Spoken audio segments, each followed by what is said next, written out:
আসসালামু আলাইকুম, আমি এইচ হানিফ ফয়সাল। তো আজকে তোমাদের সাথে আলোচনা করতে যাচ্ছি এইচএসসি আইসিটি বইয়ের চ্যাপ্টার 3 অর্থাৎ সংখ্যা পদ্ধতি নিয়ে। আজকে আমাদের আলোচ্য বিষয় হচ্ছে সংখ্যা পদ্ধতির প্রকারভেদ। যেহেতু আমরা পড়তে যাচ্ছি সংখ্যা পদ্ধতির সর্বপ্রথম টপিক সংখ্যা পদ্ধতির প্রকারভেদ, তাহলে তোমাকে শুরুতেই কতগুলো প্রশ্ন নোট করে নিতে হবে। তুমি চাইলে আমার ভিডিওটা পজ করে স্টেপ বাই স্টেপ প্রশ্নগুলো নোট করে নাও। এই টপিক হতে তোমাকে কি কি প্রশ্ন করতে পারে?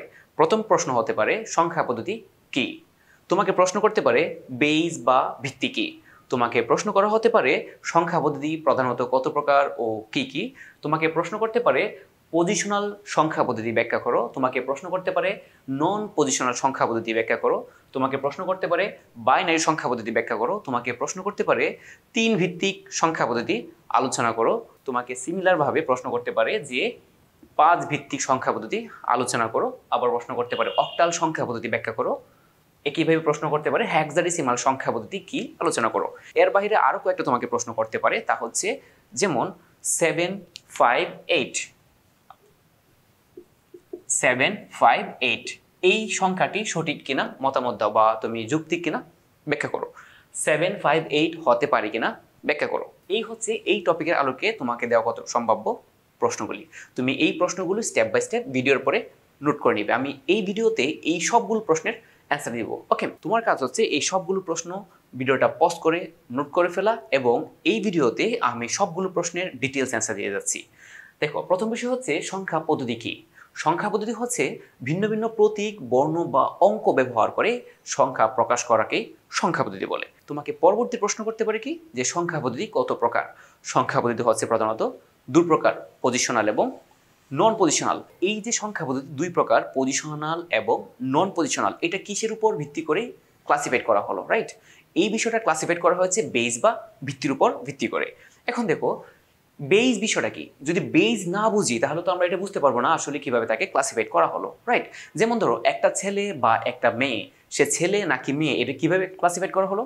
তার কতগুলো বাহ্যিক বৈশিষ্ট্যের উপর ভিত্তি করে, রাইট? সিমিলারলি এইখানে সংখ্যাকে দুইটা ভাগে ভাগ করা হয়েছে তার কতগুলো বৈশিষ্ট্যের উপর ভিত্তি করে। তার একটা বৈশিষ্ট্য হচ্ছে বেইজ। বেইজ হলো সেই জিনিস যার উপর ভিত্তি করে সংখ্যা পদ্ধতিকে দুইটা ভাগে ভাগ করা যায়। প্রশ্ন হচ্ছে স্যার বেইজ কি তাহলে, রাইট? আমরা কিন্তু শুরুতে বলেছিলাম বেইজ কি, এটা তোমাকে পরীক্ষার প্রশ্ন করতে পারে। বেইজ হচ্ছে কোনো সংখ্যা পদ্ধতিতে ব্যবহৃত মৌলিক প্রতীকের সংখ্যাকে, আমি আবার বলছি, কোনো সংখ্যা পদ্ধতিতে ব্যবহৃত মৌলিক প্রতীকের সংখ্যাকে ওই সংখ্যা পদ্ধতির ভিত্তি বা বেইজ বলে, রাইট? যেমন ধরো যে আমরা ছোটবেলায় পড়েছি অঙ্ক কয়টি? অঙ্ক ছিল 10টি। 0 1 2 3 4 5 6 7 8 9, অর্থাৎ 0 থেকে 9 পর্যন্ত কয়টা অঙ্ক ছিল তাহলে? 10টা। তার মানে আমাদের যে সংখ্যা পদ্ধতি আমরা ইউজ করি ছোটবেলা থেকে, তা হচ্ছে 10 বেইজের, অর্থাৎ তার বেস কত? 10।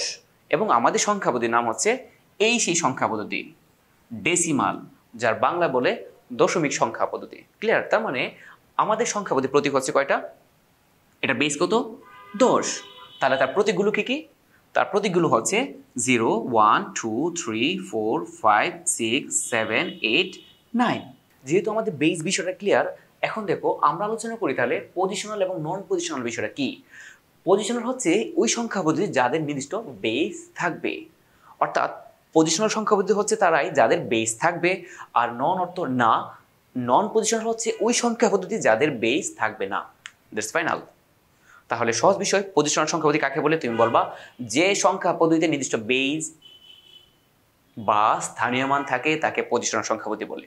হঠাৎ করে স্থানীয় মান কোথা থেকে আসলো স্যার? স্থানীয় মান হচ্ছে যাদের বেস থাকবে তাদের স্থানীয় মান থাকবে, যেমন একক, দশক, শতক, মনে আছে? ওইটা হচ্ছে স্থানীয় মান। ওকে, এখন দেখো তাহলে পজিশনাল সংখ্যাটা কি হচ্ছে? যে সংখ্যা পদ্ধতি নির্দিষ্ট বেস থাকে তাকে পজিশনাল সংখ্যা পদ্ধতি বলা হয়।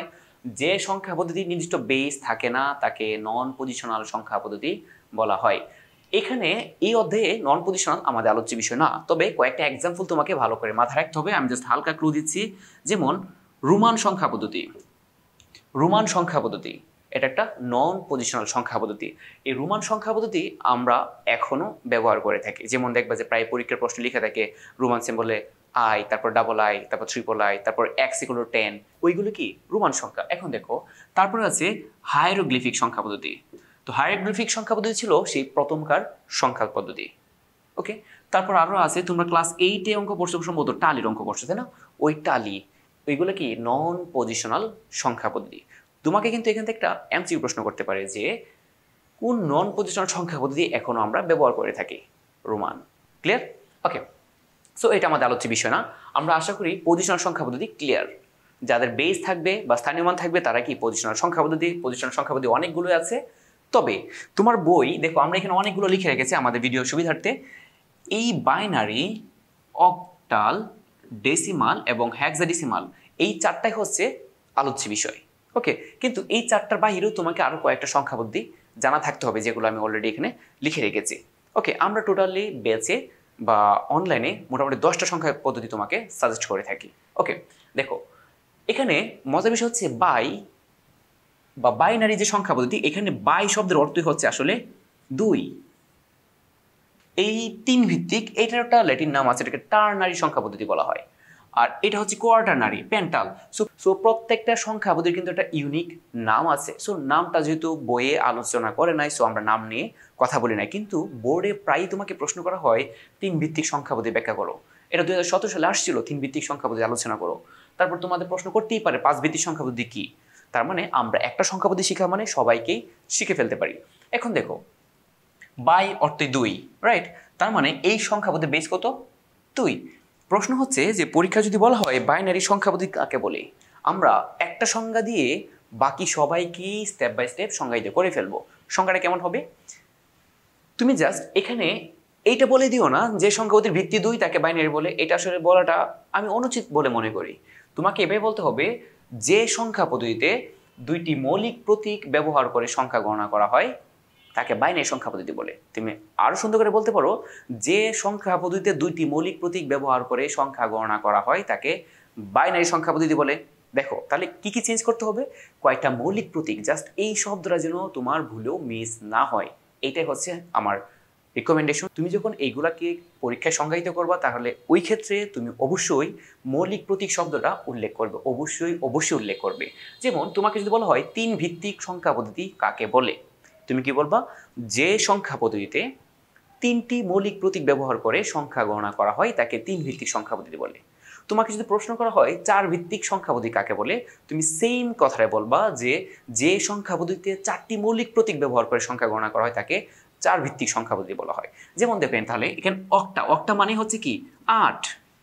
তাহলে তোমাকে যদি বলা হয় অক্টাল সংখ্যা পদ্ধতি কাকে বলে, তুমি বলবা কি যে সংখ্যা পদ্ধতিতে 8টি মৌলিক প্রতীক ব্যবহার করে সংখ্যা গণনা করা হয় তাকে অক্টাল সংখ্যা পদ্ধতি বলে। সিমিলারলি হেক্সাডেসিমালের জন্য ইহা সত্য যে 16টি মৌলিক প্রতীক ব্যবহার করে সংখ্যা গণনা করা হয় তাকে হেক্সাডেসিমাল সংখ্যা পদ্ধতি বলে। এখন হেক্সাডেসিমালে 16 কেমনে? এই হেক্সা অর্থ 6, যারা ব্রাজিল সাপোর্টার তোমরা ভালো করেই জানো, তোমাদের এটা আক্ষেপের নাম হেক্সা। সো হেক্সা অর্থ 6, ডেসি মানে 10, তাহলে এই 6 আর 10 কত হয়? 16। তাহলে হেক্সাডেসিমালে মৌলিক প্রতীক কয়টা?